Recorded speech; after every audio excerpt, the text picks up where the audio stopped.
Come for the hippos and stay for the neon, international grocery store, and roller coasters.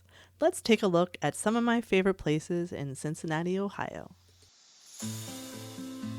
Welcome to Roaming Yeti's Travel Beyond the Guidebook, where we help our busy fellow adventurers maximize their limited vacation time. I'm your host and head Yeti, Beth Scalacci. I'm here to share stories, hidden gems, and insider tips to help you plan trips that are unique and meaningful to you. In each episode, I delve into the world of pop culture destinations, theme parks, roadside attractions, and nostalgic locations. And you know what? We're uncovering their secrets and backstories. Are you ready? Let's roam! Welcome back. In this episode, I want to share some of our favorite places in Cincinnati, Ohio. We have been traveling out there for about 2 years now to visit our daughter at college, and I thought it would be fun to share the places we have discovered and enjoyed. We've been to a lot of places, but I'm going to stick to our favorites here for this episode. As you know, Cincinnati is probably most well known for the zoo as a travel destination, and that is for a good reason. It is so beautiful. It is fun. The animals are great. There's such a nice variety. To me, it's like Animal Kingdom, if Animal Kingdom was all a zoo. It's just gorgeous and detailed and a lot of fun. We've been there several times, even including their Holiday Lights event, which I really recommend. It's really something special. But my goal for this episode is to provide you with a few other things that you can check out when you're in Cincinnati, checking out the most famous hippo bloat in the world, and that would be the bloat of Bibby, Tucker, Fiona, and Fritz. But first, let's head to the American Sign Museum. Honestly, this is the type of museum I would expect to find in Vegas and not in Cincinnati, Ohio. This place is pop culture at its finest. There are nearly 100 years of signs represented in this museum.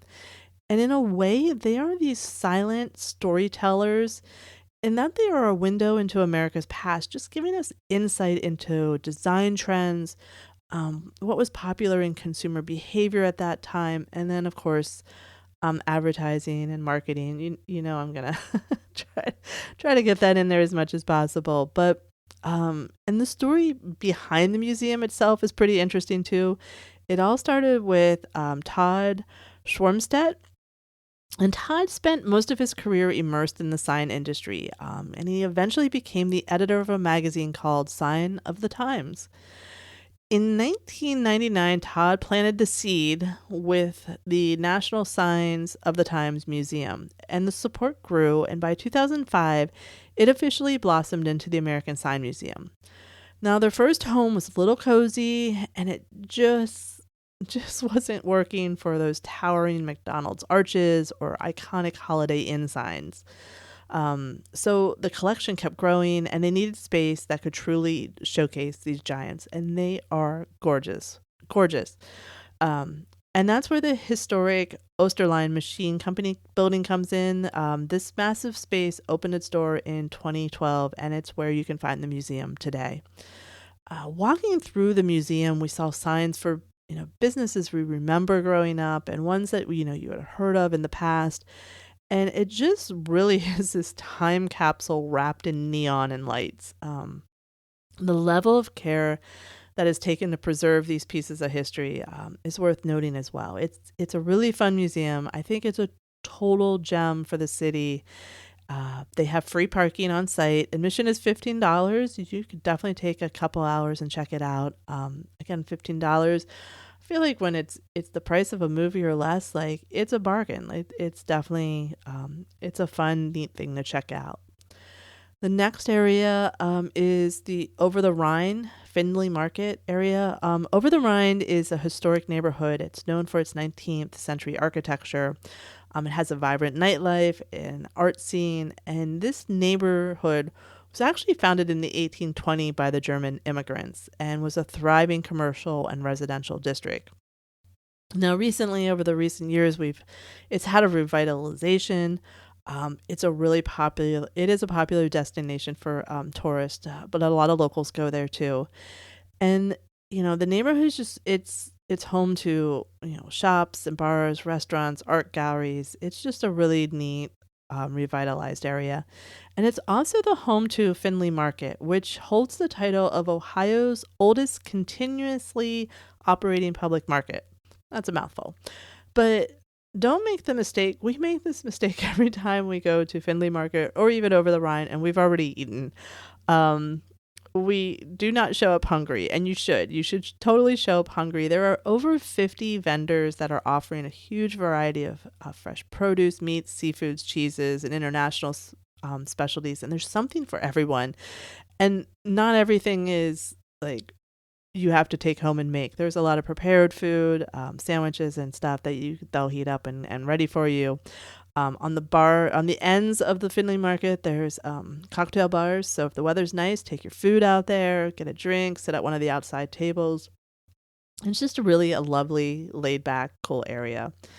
And if you're looking to take something home, check out Maverick Chocolate at Findlay Market. We tried them just a few weeks ago, and they are a bean to bar chocolate company, and it's so good. We stopped in, had a few samples, we bought some bars. I don't like white chocolate, but the it was just so creamy and good, and they're happy to explain the product to you. It was just a really good experience. So check out Maverick when you're there. Also, if they have the chocolate chip cookies with some sea salt on it, yeah, grab one of those as well. So good. And now I'm making myself hungry yet again. And that hunger is not going to go away for our next stop. Jungle Jim's International Grocery Store. Yes. Yes, in fact, I am telling you to visit a grocery store. And this is no regular grocery store. To me, this is the Disneyland of grocery stores. There are 2 locations in Cincinnati. The original is in Fairfield, and the second in Eastgate. Now, we have only visited the Eastgate store. We really need to get up to the original. It's just usually it's more convenient what we're doing to head over to Eastgate. But when you pull into the parking lot and you see a monorail, like a life-size, Disney style monorail coming out of a store building, yeah, you're in for something unique. This store has international products from over 70 countries across Asia, Europe, South America, and Central America. And there's so many products to just peruse and look at the different languages. And if you've traveled internationally, you're probably going to find some of your favorites on the shelf. We picked up some chocolate Smarties when we were in France, and we were really excited to see them at Jungle Jim's at Christmas. So we grabbed some of those. So if you're sort of looking for that hard to find product, there's a good chance they have it there. And it's not all about specialty and international shopping. Like your everyday daily products are there. Like you can go and get your cereal and whatever you need, it's there. They have all the departments you're used to shopping, but it's sort of like it's on steroids at Jungle Jim's. The bakery, the deli, the meat departments, they're just huge, and a huge variety, and just really unique, and totally worth some time. You're wandering around, you're looking at all the departments, all the fantastic foods, and you also encounter these displays that are like they're from amusement parks. They look like rides from arcade game, like the old arcades, or animatronic displays of cereal characters. It's just insane, and it's just so cool to watch. And they don't take themselves seriously. That's the best thing I love about them. When you walk in, you see these bathrooms that look like porta-johns, but as soon as you walk through those porta-john doors, you are in a gorgeous and very clean public bathroom. So like I said, they don't take themselves serious, and I just love that. They're a lot of fun. It's worth checking out. On our first visit too, like we had heard about it. I had seen videos. We wanted to check it out. We wandered around, and when we thought we were sort of near the end, come around the corner and see the beer and wine section, which was huge, but also had a bar in the middle with a sitting area. So we took a seat, grabbed a few local beers, had a bite to eat, before we checked out and head home. So it was really, really cool. So if you're into food, beer, or even amusement parks, this is definitely something to check out. You'll probably spend a little more time there than you expect, but you can grab some food and drink and keep your energy up. But for our next thing, speaking of amusement parks, another place to visit just outside of Cincinnati is Kings Island. Now, I have not personally visited the park, but Julia has, and she had a great time. Before it opened in 1972 in its current location, which is Mason, Ohio, it was actually called Coney Island, and it was located along the Ohio River, but it had to be moved due to constantly flooding from the river overflowing. So I was really intrigued by this name of Coney Island. So apparently it was named after the one located in New York. And I believe at one point in time, it was even referred to as Coney Island of the West. So, take that for what it's worth. But this park is known for roller coasters and especially the Beast, which is a legendary wooden coaster that holds the record for the longest wooden coaster in the world. It takes riders on a wild ride through a wooded landscape. Now, Julia said this was a lot of fun, totally lived up to the hype, as usual with roller coasters. I'm just going to take her word for it. So, she says it's good. So now you know. It's a seasonal park, so check their website, see if they're going to be open while you're there. But they also have cool seasonal events for Halloween, and they have a winter fest. So those are some other options to check out depending on when you're in town. For the next place to check out, I'm actually going to take you across the Ohio River into Kentucky. There are a lot of fun things to do in Kentucky, sort of right over the river. Check out the Newport area with its shopping area. It has permanent food trucks that are in shipping containers that have gorgeous views of downtown Cincy. Also, you can head to Covington to check out Main Strasse. Covington's Main Strasse is a revitalized historic district, and it's full of German. Like, a lot of this area is German influence, but this place it has a lot of charm. It's gorgeous. If you're a history or an architecture buff, you're really going to appreciate the 19th century architecture in this area. And there's plenty of shops to peruse, places to grab some food and drink, and it's a fun place and just sort of enjoy the German influence. Apparently they have a lot of festivals there, so maybe you'll get lucky and hit at the same time and be able to enjoy one of those. So this next one, it's a little different, but stick with me. When you are planning your visit to Cincinnati, check out the website ccm.uc.edu. Now, this is the website for the College Conservatory of Music at the University of Cincinnati. You're going to want to check to see what performances may be taking place while you're in town. All the performances are amazing. The town at this school is insane. But if you're lucky to be there while one of the musicals is going on, try to attend. You will see talent on stage and off that you cannot believe are college students. And it's going to cost you a fraction of what it would cost at the theater in the downtown area with the touring Broadway groups. But Cincinnati as a whole is just an amazing city for the arts, and CCM is just one of the cool places of many to experience it. So, check out the art schedule, but definitely the performances at CCM are true hidden gem. So those are the locations. Now I want to talk a little bit about food. For better or for worse, Cincinnati is known for its chili, and especially Skyline chili. Listen, if you're a fan of Cincinnati chili, definitely go check it out. I tried it on cheese fries. It's good.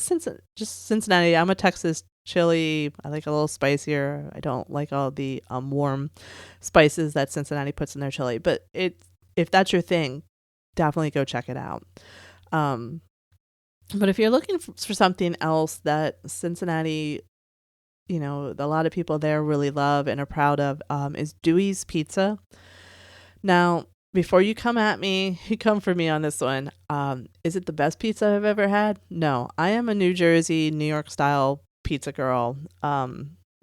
Always have been, always will be. But this pizza was really good, and you can find it in a lot of shops around the city. There's actually even a Dewey's next to a Skyline, just in case. But the food that I'm definitely going to encourage you to try while in Cincinnati is Grater's ice cream. Now, Grater's was founded in Cincinnati in 1870 by Louis Charles Grater, and each batch is made using French pot method, which is results in a denser, creamier ice cream. It is so good. Like, if you're going to try one Cincinnati food, that should be your food. My personal favorite flavor is Boldly Bearcat. If you can find it, it's a creamy mascarpone ice cream, and it has Oreo cookies and chocolate chips in it. It's very good. It's very rich. But definitely do yourself a favor and get some ice cream while you're in Cincy. Cincinnati also has a very vibrant craft beer scene. And over our visits, we have checked out a handful and have really been enjoying all of them. So again, I wanted to share some of them with you. First up is Rheingeist Brewing. Now, this tap room is located in the Over the Rhine neighborhood that I talked about.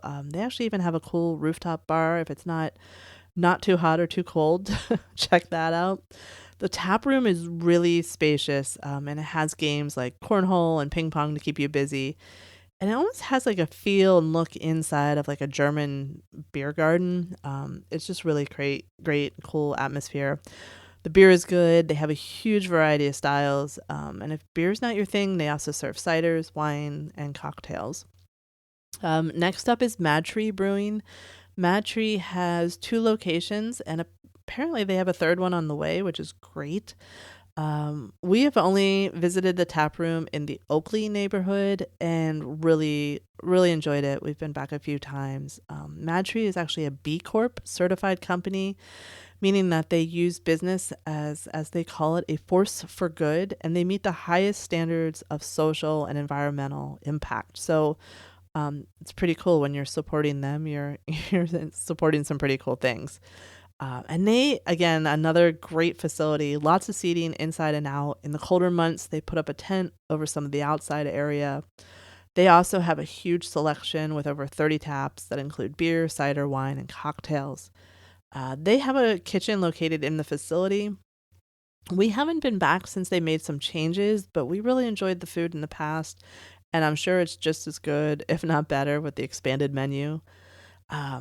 And if you are heading out to Jungle Gyms in Eastgate, there is a possibility, depending on your route, that you'll pass 50 West Brewing Company. We stopped there in December at the end of a semester, and this place is so fun. It's huge. Has a huge outdoor space that in the winter includes an ice rink for skating and curling. We sat in a big tent and enjoyed an amazing burger. It was such a good burger. But in the summer, then they have pickleball and volleyball in the area, that outside area. And it's a fun, laid back place. You can just really enjoy yourself. And I mean, come on.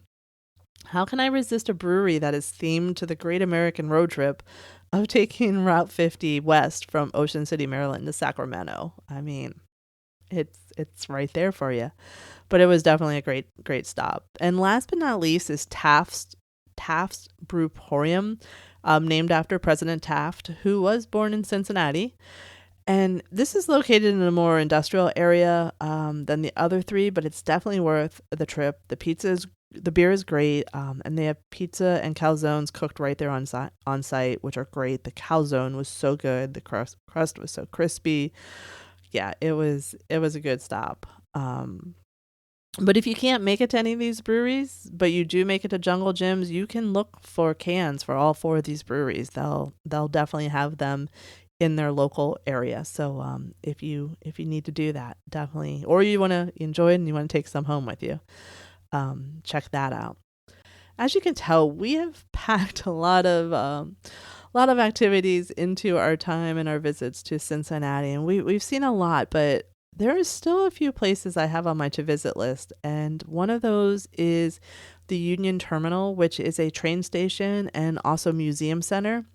So the museum center, it includes a group of 3 museums, a library, a theater, and the Holocaust and Humanities Center. And when you see the outside of the building, you're probably going to do a double take because it's going to look pretty familiar to you. And that is because the building that opened in 1933 served as the inspiration for the Hall of Justice, which we all know serves as the headquarters for the Justice League in the DC Comics. It's pretty cool. It was, when I saw it, I was like, no. And then I did a little research, and yes, in fact, it has been named as the inspiration. So, fun fact for you there. Another thing we want to do is Cincinnati has a lot of underground tunnels, especially in the Over the Rhine area. And it's because in the mid-1800s, the beer brewers in the German neighborhood used these subterranean chambers under the city to keep their beverages cold. And the only way you can get to them now is to take a tour. So it's something I want to check out if we can line up tour times and our schedule. And the last place is Chateau La Roche, I believe, also known as Loveland Castle. And it's a medieval style castle, but it was actually built in the 20th century. And it was built by a World War I veteran and Boy Scout troop leader. But it's now a museum, and you can explore the castle and all its rooms. I have seen this thing from the road, and it looks so interesting. Like, you don't expect to drive by a medieval castle in Cincinnati, Ohio. So, it looks really cool. But the one last thing I want to share today is places to stay, or really just one suggestion. Again, this comes down to, what area you want to spend your time in, if you want an Airbnb. But if you're going to be going to the zoo, I'm going to tell you a great hotel to stay at is called The Graduate. It's just down the road from the zoo. It's a lot of fun. It's very it's themed to Cincinnati, but it has a bar named after Fiona the hippo. So, you got to check that out. So when you're looking at hotels, see if that one's available or if it matches your vibe. But it's been a lot of fun the past 2 years exploring Cincinnati, and I look forward to the next 2. Have you been to any of these places? Are there any I need to know about to add to my visit list? Let me know on social media or join our Facebook group, the Roaming Yeti Travel Flurry, and share with me and the group. The more the merrier. I love hearing all the voices and where people are going and what they like, and offering suggestions to each other. So please join us. But I hope these episodes inspire you to get out, roam, and use those vacation days to your fullest. Please follow or subscribe so you don't miss future episodes. And if you like what we're doing here, tell a friend, leave a review, leave a rating. You can also follow me on Instagram or Facebook. Just search for The Roaming Yeti. I'll talk to you soon, and keep roaming.